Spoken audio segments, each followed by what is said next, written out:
Hi, this is Elizabeth and Elton Brewington, and we are with Brightside Global Trade TV. This is Brightside Club, the first and the third Monday of every month, unless we have a holiday weekend. And it is sponsored by our one and only Colonel Donna Fore. As many of you know, she has fought in 2-3 wars. She has served this nation. She is a survivor of 9/11. And she has a slew of awards, accolades, and medals.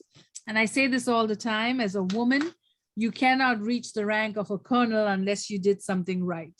And so here she is, and we're so honored that she's with us each month. And we hope that you will take advantage of these presentations. And if you're missing it and you watch it on Facebook, write us a comment. Tell us what you thought about the presentation.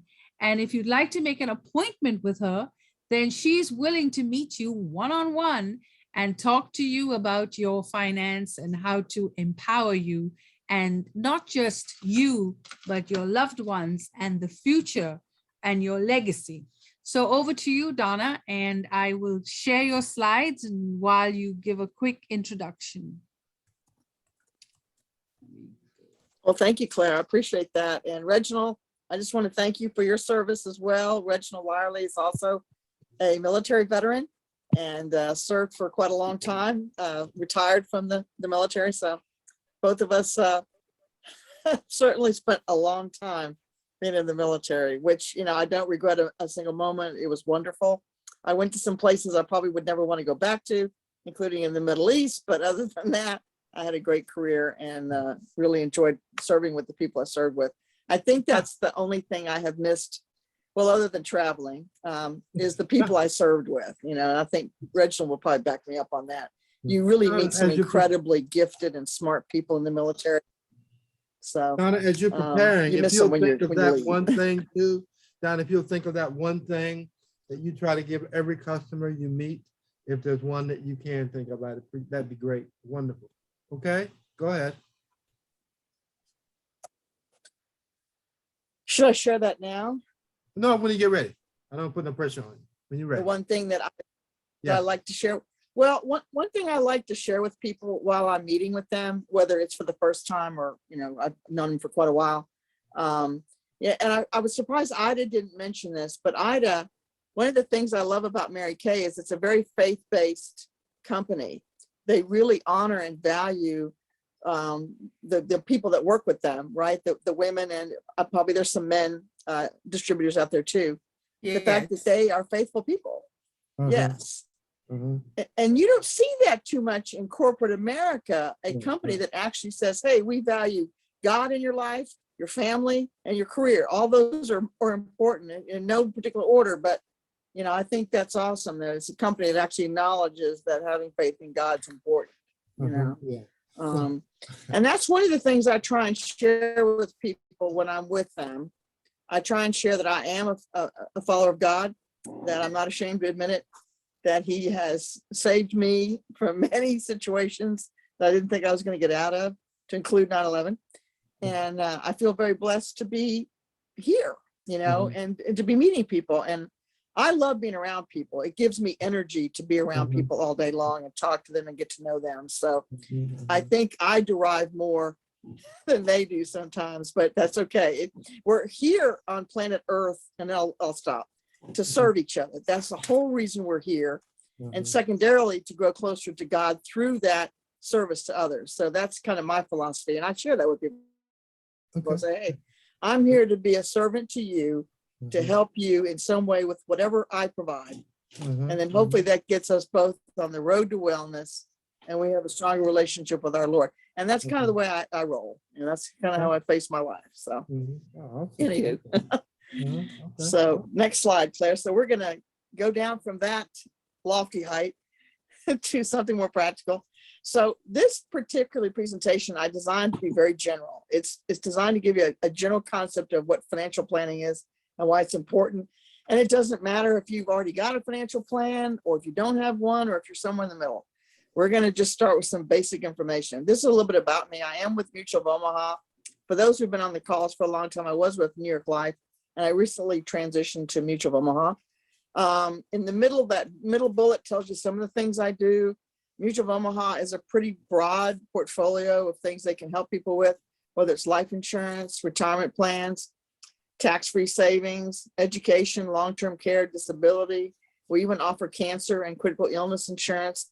If you've never looked into that, you should call me, because you don't have to, your family's history of cancer doesn't affect you getting cancer insurance, just your own history of cancer.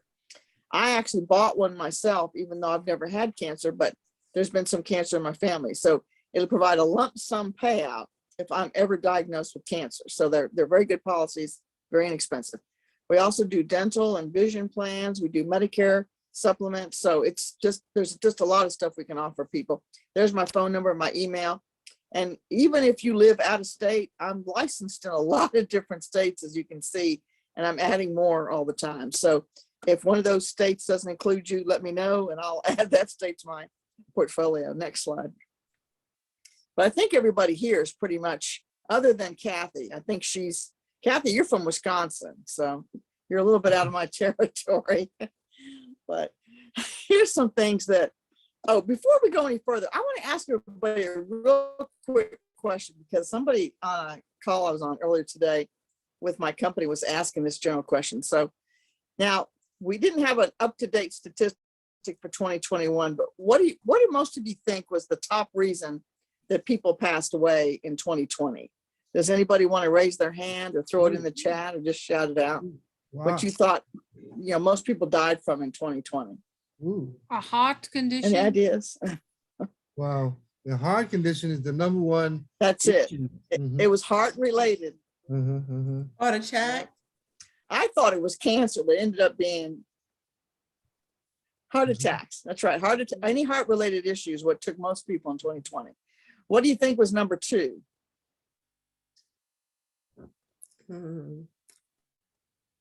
Suicide. It's probably something we all fear, probably. If we got this diagnosis, we'd be fearful. Huh. Hard to say. It's cancer. That's right. Cancer. That was the number 2 killer in 2020. Yeah. Okay. Now this one should be easy based on the fact this is 2020 information. What was the number 3 killer in America in 2020? Number 3. COVID moved up. Yes.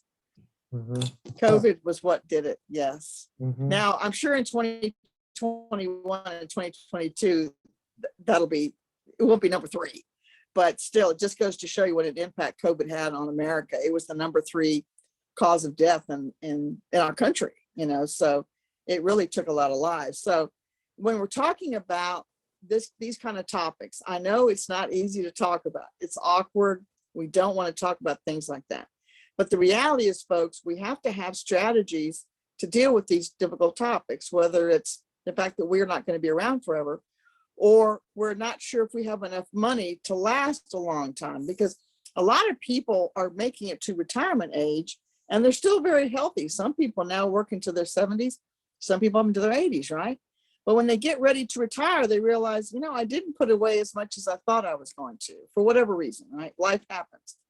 So if you start a plan early enough in life and you stick to it and you're diligent about it, hopefully we can not result in a retirement that's not the one that we had envisioned, right? So today we're going to talk about financial strategies. We're going to talk about evaluating them, defining them, planning them, and pursuing them. Because at the end of the day, it's your plan.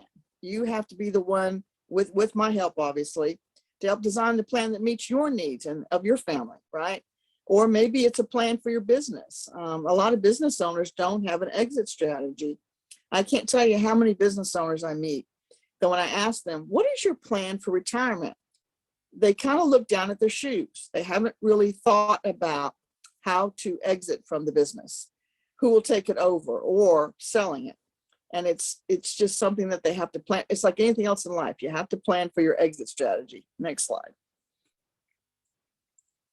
Now, a big part of your financial strategy has to be the R word, right? We all want to retire someday.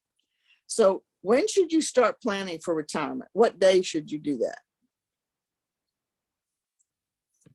This is right easy, away, folks. right away.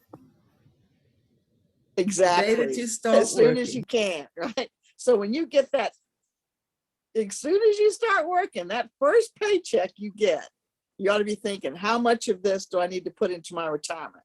Because if everybody in America did that, you can imagine we'd have a healthy plan towards our retirement. But sadly, most people kind of don't do that kind of strategy. They start a little later, or they don't invest in some products that would help them to have a good, 401k or some kind of retirement plan, IRA. So look at that bullet, that top. Don't fail to plan, folks. Planning sounds hard, but really it's not. It's just doing the right thing a little earlier than you thought you should do it, right? I met people sometimes when I was in the military that had never thought about what happens the day they leave the military. I'm sure Reginald knew people like that, right? And they retire and they get lost, right? Well, you don't want to be one of those kind of folks that has a career for 20, 30, 40, 50 years. And then when you have to exit and do something else, you don't have a plan. You don't want to be one of those kind of people, right? So retirement considerations are important. Now, here's the reality. The retirement that probably was around for our grandparents or even parents, that landscape has changed.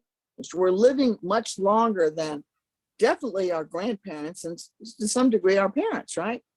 Well, our pensions are very limited now. There's very few people that get a pension these days. Mostly it comes from the government. Now there is the railroads, they still pay a pension. Some major corporations, but even that's dwindling. So for the most part, you've got to rely on your own nest egg. Claire was asking about what's in your egg. Well, one of the eggs you have to have in your basket is your nest egg, right? You got to make sure that you're creating your own retirement plan, because I'll be honest with you, if you're planning on using Social Security as your only retirement plan, that's probably not going to be enough for you, because it's already getting wobbly and they're talking about restructuring it in a few years. And restructuring is going to mean having to lower benefits so they can pay more people, because the fund is running out of money because they've been rating it for years. So that's the problem with Social Security as a retirement plan. We've also got inflation. Now, for all of you on this call, I'm sure you've noticed your gas has gone up recently. Groceries have gone up. Anything that you purchase right now, for the most part, has gone up, right? We're entering a period of inflation. So imagine if you were now retired and your only source of your retirement was that Social Security check coming in, which, trust me, they're always lower than you think they're going to be. And now your gas is higher, your food's higher. If you want to go to a movie, if you want to take a trip, if you want to do anything, all the prices have increased, but your little pension or your little Social Security check didn't increase. This is why we have to plan for these things. If we've got a big enough nest egg, hopefully it can endure a period of inflation. And we just talked about the insecurity of Social Security, so don't rely on that as a retirement plan. Next slide. So these are some of the factors into evaluating what kind of plan you need and why it's so important to start it early. And I was glad to hear that somebody said start it right away, because it's important to start it right away. So when you're talking about your plan, right, taxes have to be included. Now, why are taxes so important? Because if you're on a fixed income, if you've retired now and you've got only your pension or your, maybe you've still got a 401k that's doing well, it's still a limited pool of money for you, right? Anytime that taxes go up, you're going to be hurt more than a person who's earning an increasing paycheck, who's getting bonuses or an increasing rate on their income every year. If you're already in retirement, those tax increases can really affect and ruin your retirement, right? Your 401ks, here's some things you can do to sort of stave off those problems, right? You've got your 401ks, your Roths, those are actually, those are post-tax funds in there, traditional IRAs. Your life insurance can be a tax strategy. Now, here's where life insurance and annuities come in. So annuities are tax deferred, right? You've put some money aside for 4 or 5, maybe 6 or 7 years, and you don't touch it. So you don't pay any taxes on that money, right? And you can do that until well up into your 70s. So that's a nice place to park an asset for a while that you don't need and let it grow for a while and get bigger for you. Life insurance is similar, right? You take out a life insurance policy, the face amount gets bigger. That's the part that goes to the family. But if you have a permanent plan, there's money growing inside the policy that can become your backup retirement plan. And if it's big enough, for a lot of people, if they take it out when they're very, very young, when they start retirement, they can turn off their premiums. They're not going to pay any more money to Mutual of Omaha, and they can take a distribution off of the cash value inside of that policy. It is possible to do that, but you have to start it when you're very young and be diligent about not touching that cash value.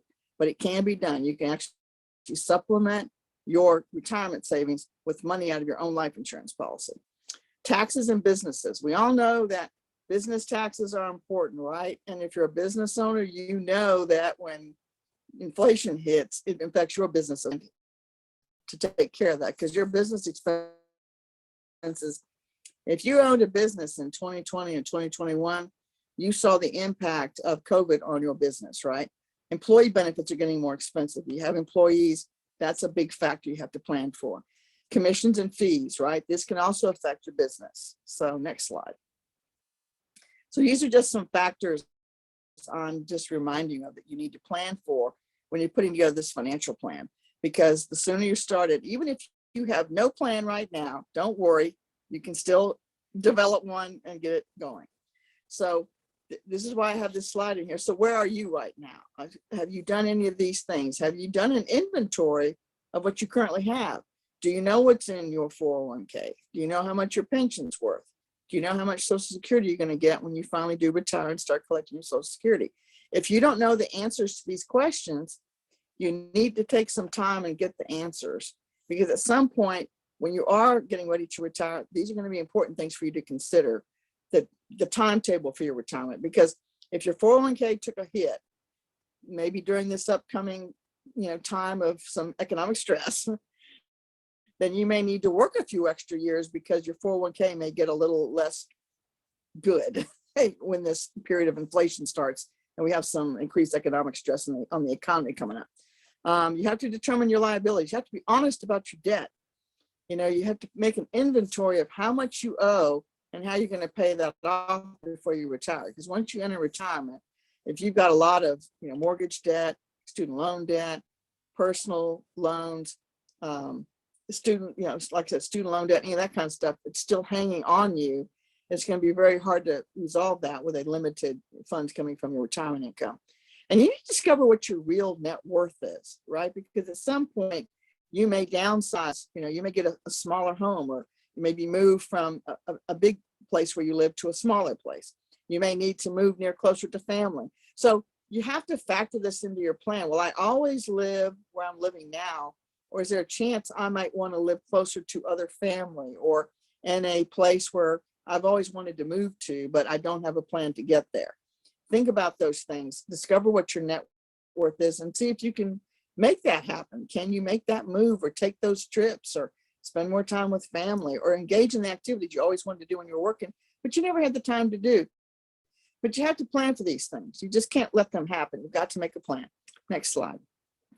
The inventory is very important. Don't overlook the process here of doing an inventory of your assets, determining your real liabilities, and then knowing what your net worth is, right?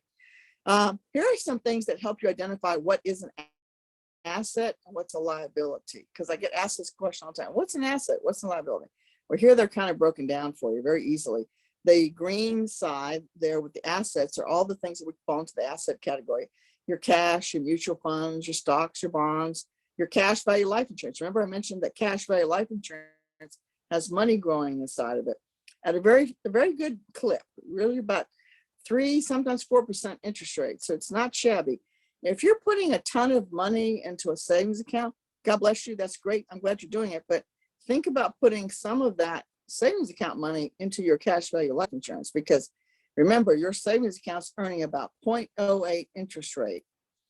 Your cash value life insurance could earn 3 times that interest rate and work a lot harder for you.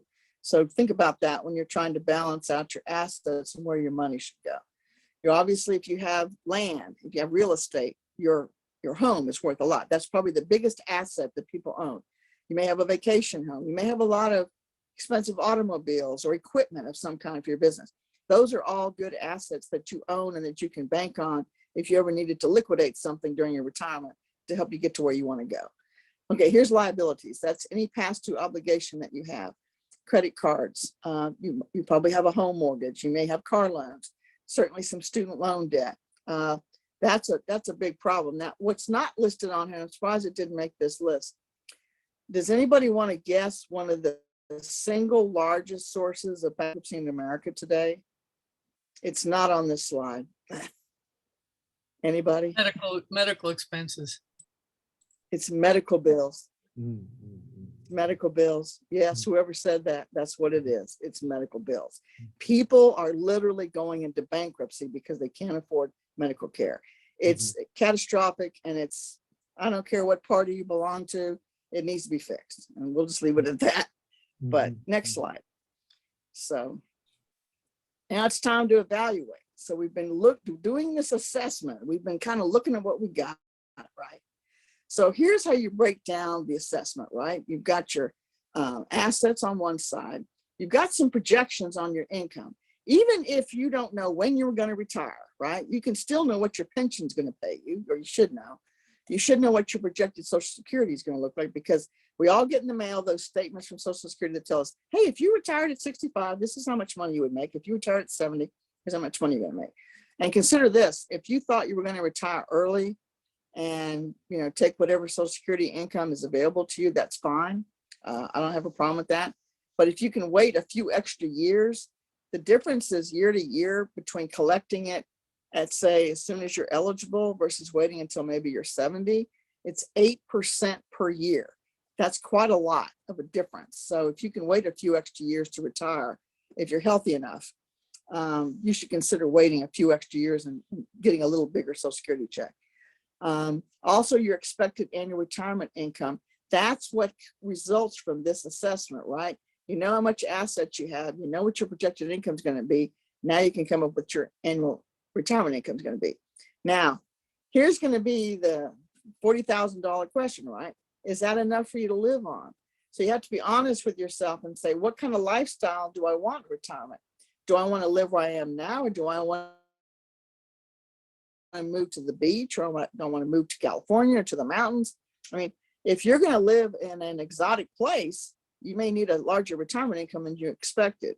If you're going to have responsibilities with your family that may tie up some of your retirement income, you have to consider that, right? If you have to take care of someone. Another big challenge for a lot of families right now is the care of someone that needs long-term care, right? And we have plans to address that. So if you're worried about either yourself or someone in your family needing assistance from a long-term care plan, we have ways to financially ensure that you've got the funds to do that without devastating the family's finances. Because the average cost of a stay in a nursing home per month averages between about $5,000 to $10,000. Now, $10,000 is the Cadillac kind of facility, right? The lowest end is $5,000 or $6,000. Now, that doesn't sound too bad, but if you had to liquidate your 401k just to keep yourself or your loved one in a facility that they needed to be in, that could really decimate that 401k. So it's something that you have to think about a little earlier in life than when you're sick. Next slide. So we've done our evaluations and our assessment. We know how much retirement income we need, or we hope that we're going to have. If we're not there yet, then we need to go back to square one and figure that out.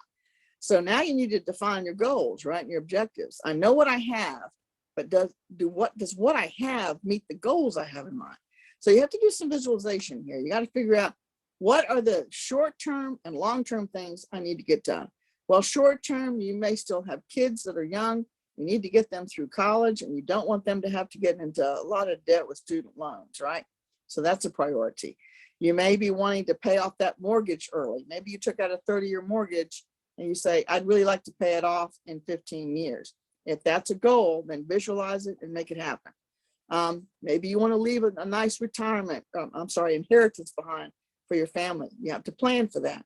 A lot of people want to leave a legacy to their families, but by the time they've gone through all of the retirement stresses and strains, and it's time for them to make some decisions about their legacy, they don't really have enough left to leave to their families. So it's something you have to plan for, just like you did for your retirement or anything else. And then you have to answer this important question: what would it take for me to pursue my goals and achieve them? You have to be honest. If I've got a goal to do this thing, which is maybe live in this retirement place that I really want to go and live at, but I don't have the income to get there because I didn't plan enough a long time ago, I need to address that with some other strategy. So don't ever think it's too late to plan. It's not too late to plan. There's always time to get your plan in place and improve your future self, right? And get ready for retirement. Next slide.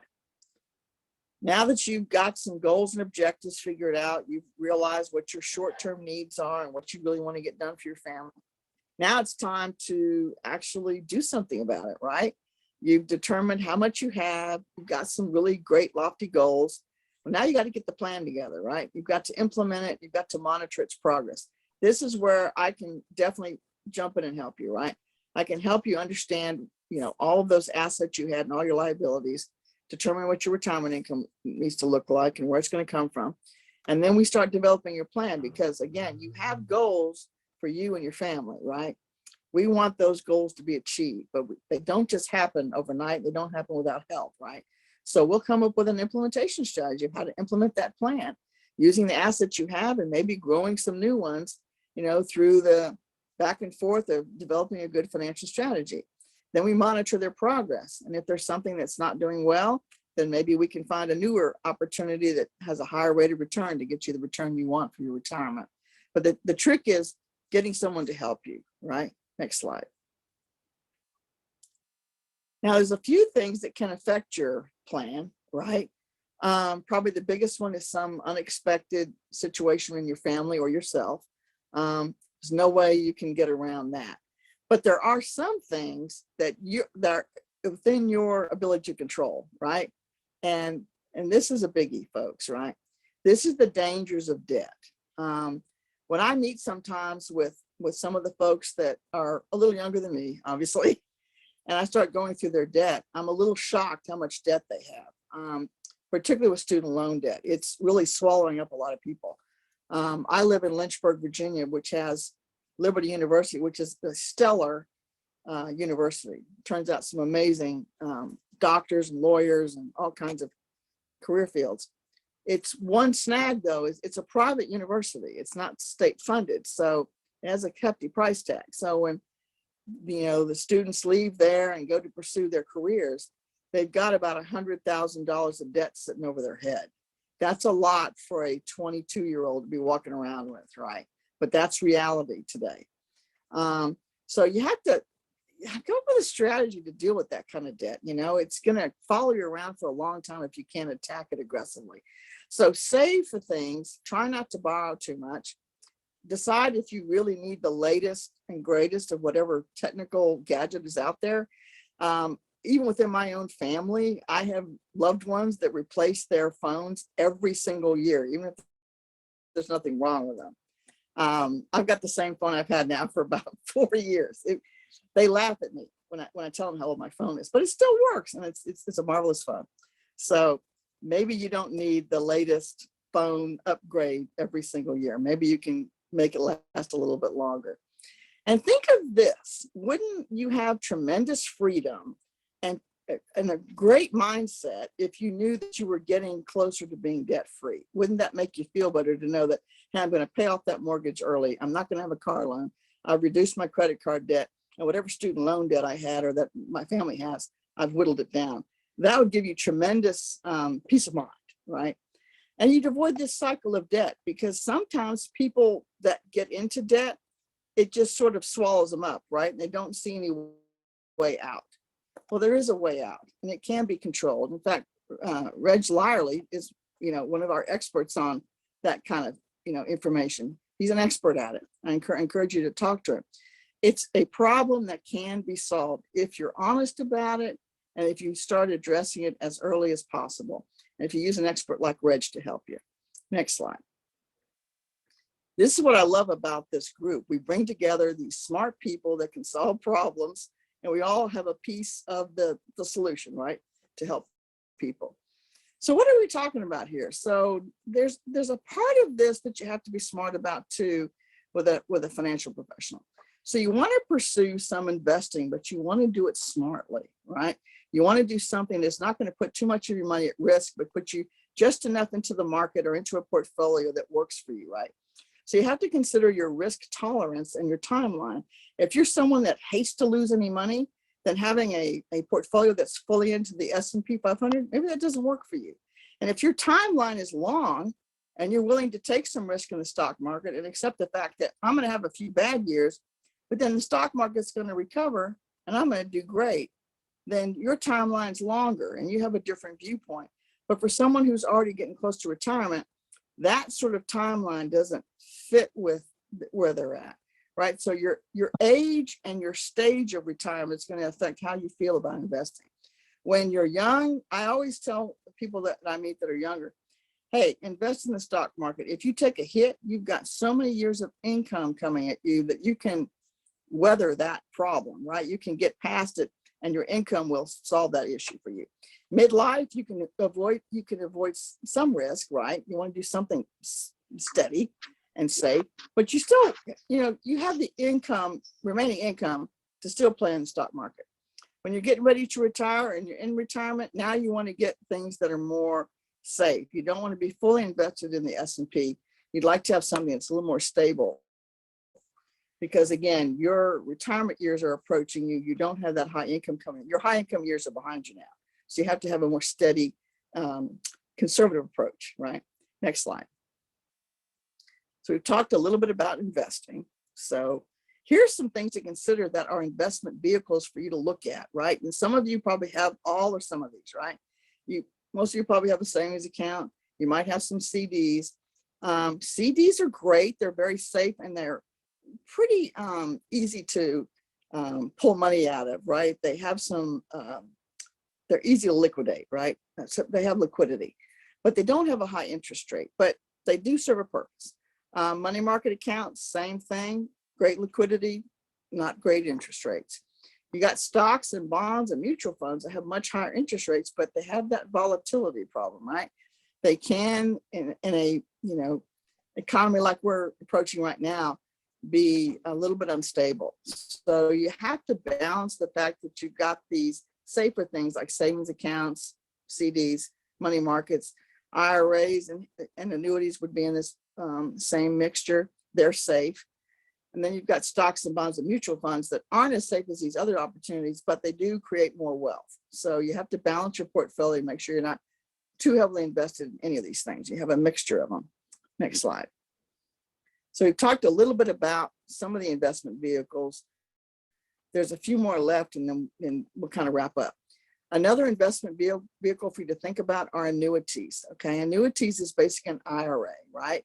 Some are fixed and some are variable. Fixed just means it has a safe rate of return, usually somewhere between 2, 3, maybe 4%, depending on what company you go with and what type of vehicle you use. Mutual of Omaha has great ones. In fact, I just found out this morning at a team meeting, our rates just went up. So even though the market's getting a little bit, challenging, we're actually increasing our interest rates on our IRAs and annuities. So variable means that there's some risk involved. It's got a variable rating. It can be tied to some, S&P 500, some kind of index portfolio right there. So you run the risk of maybe losing money from time to time, but when the market's doing well, you'll have a much greater return on your investment. There are immediate annuities. You can actually put some money into an IRA and immediately start getting a distribution from it, sort of a monthly paycheck from your annuity. There are deferred annuities where you say you put an asset into that account, you don't touch it for a few years. You let it keep just growing and growing and growing until you're ready to retire or pull the money from that annuity. And then there's split annuities, which can serve multiple purposes, right? Depending on what you need them for. So this is just another investment vehicle for you to think about when you're putting together your plan, right? You can have those CDs, those 401ks, those IRAs, and then you can have these annuities that can be both fixed and deferred. Next slide. And then we're going to wrap things up. So one thing to think about as part of your investment plan, right? We're putting together a financial plan to protect you and your family and provide a legacy. It is life insurance. Let me explain why life insurance is a financial opportunity. I told you before, you have that money growing inside that permanent life insurance policy, right? In addition, just the life insurance itself is a great investment because I don't know how many of you are aware of this, but the proceeds from life insurance policies are completely tax-free. So if you have a life insurance policy on yourself and something happens, the money that's going to get paid to your family is going to go to them completely tax-free. It's probably the only asset other than a big bag of cash you might hand to somebody that's going to be completely outside of the IRS's purview, right? You won't pay any taxes on that money. And it also bypasses the probate process. When my husband died a couple of years ago, he unfortunately did not have a will. The only money I could get to sustain myself for a while until I could get through the probate process was his life insurance money. So it's important that you consider life insurance as a way to help your family in the event that part of your estate or all of it goes through the probate process, because that'll be the only money your loved ones will get while that process ensues. And I tell you, it's an ugly process. So there's different kinds of life insurance. There's term insurance and there's permanent insurance. If you're someone who has a lot of debt to cover, you should probably get a little bit of both. You should get a term policy because they're very inexpensive. I mean, extremely inexpensive. Permanent life insurance, there's no equity though. It's like running the policy. Permanent life insurance is like you bought the policy now. It's like a home. It's earning equity for you. Remember, I told you you've got this little 401k building up inside your policy. So have a little of both. Play offense and have a lot of defense, right? So by mixing the two types of insurance, you can do that. You can provide the protection you need at an affordable rate and have that equity building up in that policy that'll help you during retirement years. Next slide. One other factor for you to think about when you're putting together your plan. Remember I mentioned earlier that there can be things that will derail some of your financial plans and you have to expect to get injured either on the job or even around our own homes. I can't remember where it racked and stacked on the top 10 causes of death in 2020, but falls were one of the big ones that took people's lives. You know, we all know instances where we hear of somebody falling down in their own home and they get severely injured or, you know, something worse. You have to make a plan for these kind of things, because if you're out of work for more than, say, a few weeks, your family's going to be affected.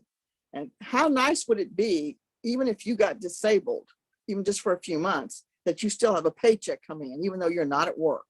That's what disability insurance is for. Now, a lot of employers offer disability insurance, but they can have very limited parameters. So I do encourage people, if this is something that's a priority for you, that your family never miss a paycheck, then have a backup disability policy. And Mutual Omaha offers these, so that in the event that that small disability plan you have at work is supplemented by a much more potent and a better plan that you purchase through whatever company you use. Because obviously your income is your greatest asset to your family, right? And if something happens to you and you can't work for a few weeks or a few months or even for a few years, some long-term disability plans will pay you benefits for 4, 5, or 6 years. So it's important that you have these things. Next slide. So think about disability insurance when you're putting together your financial plan. Now, last but not least, if you're going to do anything well, right, you use a professional. If you got sick, very, very ill, wouldn't you call your doctor and make an appointment and say, hey, doctor, there's something going on with me. I don't understand. I need your help to figure out what it is. It's the same with your finances.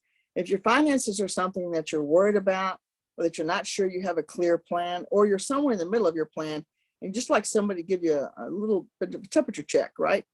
Call a financial professional. If it's not me, that's fine, but use somebody to help you put together your plan, to do an assessment, then put together the plan, and then from time to time, monitor its progress and see if you're on target. And if you're not on target, maybe just make a few tweaks and get things back on track. But here are the components that any good financial professional should tell you. If you've got one already, they should be doing these things for you. They should be helping you with your retirement plan. They should be helping you with a budget. They should be helping you get out of debt, right? That's a big problem for a lot of American families. Your financial professional should be helping you with that. They should be exploring some additional income replacement strategies for you. Remember, we just talked about disability insurance. If your paycheck doesn't come home because you're laying up at home ill or sick from something, you need a replacement for the fact that you're not getting your income. Disability insurance pays for that, right? And you need to safeguard your future. You need to protect the assets you have to leave something behind for your family so that they will thrive, and that your loss won't financially devastate them. That's the whole reason we put together these plans, right? To ensure that you have a good retirement, that you get to do achieve the goals and objectives you had, that you sat down to visualize, and that you leave something behind for your loved ones. That's the whole reason we put together these plans. So next slide. And we've come to the end. So what questions can I answer for you folks? What's on your minds? Talk to me. Donna, this isn't really a question, but it's a comment. I like that you mentioned in the presentation to combine term and permanent insurance, because the combination of both are very effective. I mean, one by itself can be, but the combination of both really does help to provide protection for a family. I'm glad that you mentioned that in the presentation. Mm-hmm. Let me say this. Well, I look at it this way, Reg. Mm-hmm. I look at it this way. Buy the term insurance for the family, right? Because, you got to replace your income and all that kind of stuff, right? And keep in mind, people, if you've got a small policy out there, it takes a family 2 to 3 years to recover financially from the death of a major breadwinner in a family. Yeah. So if you've got a little $20,000 policy, that's not going to help your family much, right? So buy gobs and gobs of term. It's dirt cheap. It doesn't cost anything. And then buy that permanent policy, because that creates your nest egg, right? That's your backup retirement plan. So you've taken care of the family and you've taken care of your retirement. 1-2 punch. I met with the SBA director 2 weeks ago. And, we were revising my business plan, and we were talking about long-term and all of this. And she brought up the context of because of COVID, whatever plan you've had has been thrown out the window. And COVID has disrupted everything. So now you have to reevaluate, redesign, and then put an expert consideration into action. Now, what I'm trying to suggest with this is that many people don't feel perplexed about where you're at and what kind of challenges and obstacles you've got to face. It just means that you have to reevaluate your plan and put them into context according to the day and what you're working with. And there's no reason why you can't achieve your objectives and goals. I just want to share that with people. You do, though, have to reevaluate.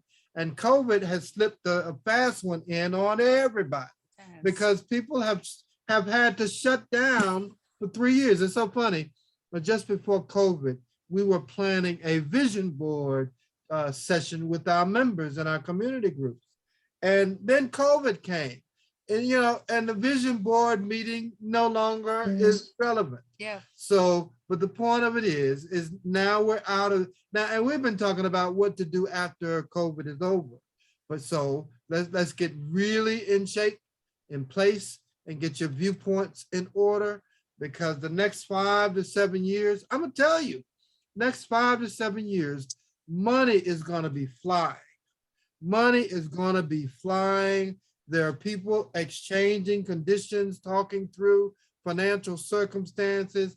There are offers that are going to be made, and you need to be aware. You need to be in position, because I've been thinking about this for a while. I have to fund the pension. I have to fund my pension. That means I'm going to have to put a lump sum of money into a retirement account that will, I'm not concerned about it, but I can do it. I know I can do it. So I share this with you and everyone else. Think it through, decide what you have to do, and let's get busy about getting it done. That's right. So thank you, Colonel Donna Fore. And I see thank you, Reginald, and thank you, Harold, for your service. Mm-hmm. And we will conclude this part of the presentation. Mm-hmm. Just let me find my mouse. But I want to ask Donna one question, though. Sure. If someone is looking at a retirement account, an investment account, what kind of money are you suggesting that they place? And I'm just saying an average lifestyle, I don't want to jet to Brazil, and I don't need private charters, just light vacations, pay your bills and your medical bills. What kind of money do you suggest people have available to do that with? You mean as a lump sum to invest, Yeah, or that's to right. try and grow, or That's right. both? That's right. Like for Um, retirement, how much do you think people need? It's hard to say, Claire. I mean, I'm not trying to diffuse the question here, but if you're not wanting to live in some exotic island somewhere, then your 401k doesn't have to be that big, right? Because for most of us, by the time we retire, we should have our mortgages paid off, right? So then it's a matter of, well, if I'm going to stay in my house, okay, and I don't have a lot of other debt to, weigh me down, that 100, then my retirement 200, income is not going to 300? be a big problem. So 100, 200, 300. You'd at least need to start with 100,000. Right. You'd at least need to start with 100,000 just to get something started that's going to be meaningful. Okay. And hopefully, if you pick the right kind of investment vehicle, it should earn you. I mean, even a conservative 401k should give you 7, 8, maybe up to 10% interest rate. Okay. Right. So, but the sooner you do it, the better. So 100,000. I know that you're.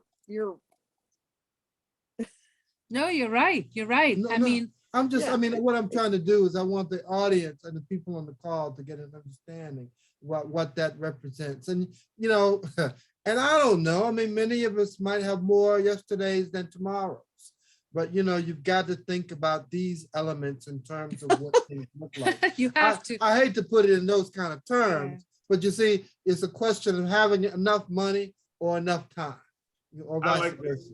Yeah. I like to interject something. Right.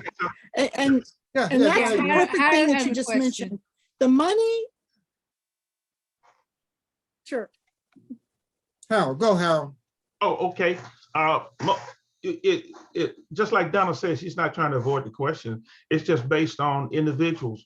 What do you have now that helps you, that's got you going along in life at a right pace? What bills do you have? Most of us, many people don't even know how much they're actually spending per year. Yeah. In different things, That's true. And what you have to do is know what your outgo is. You already know what your income may end up being, but based on what your outgo is right now, from there you're going to make an assessment as to what you have or what you have now. If you were to die, or I'm sorry, not die, if you were to retire today, could you actually live on what you have right now? And because all of us are planning on living at least 100 years. That's true. Maybe, to 90 or something like that, But the thing about it is, does what you have capable of carrying you on out, and at the same time, what other kind of incomes do you have coming in? What kind of interest is what as to what you've invested in, what type of interests are coming in, and different things, like that. And that's why she was saying, when you invest. Well, I get what you're saying, Harold. And I wasn't trying to push on that. What I'm trying to get an understanding for people with is that investing and putting money aside for your retirement, and what it looks like, how difficult it may be, and what your challenges are.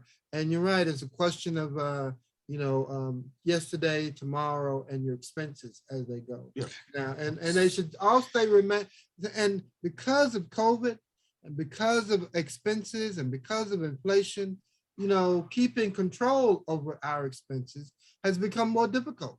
I mean, your grocery bill 7 years ago is going to be different than it is today. Yeah. You know what I'm saying? And so that's going, as a matter of fact, the economists are saying that food prices have gone up 30%.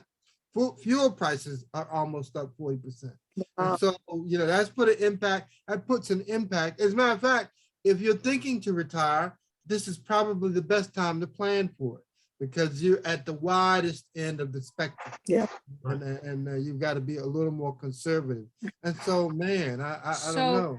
All good questions. And so I want you all to contact Donna Fore, because she is a financial consultant and can help you put that plan That's all together. right. That's all right. 40% Yeah. fuel prices are increasing. We know we're going, we know Right. we're going into a recession. Right. We know this, we're all going to pay for the Ukraine war in some form or the other. Right. I hate to say it, but we're all responsible for it. That's So it. this is going to hit us real hard because we just came out of we're still in the pandemic, but the expense that the pandemic has cost us, the cost of the war, plus the recession that was already hitting us, is going to hit us even more. So you need that plan. And so talk to Donna, get that plan done, and at least start thinking about what it is, that number that you need to live on. And a few years ago, when I hit real hard times, I said that my life has become so costly. Just to live has become so costly. You know, just thinking about all your bills and all that you have to pay for, you become expensive, you know? And so, so think about that. So thank you, Donna. Eye-opening, always wonderful. And I'm going to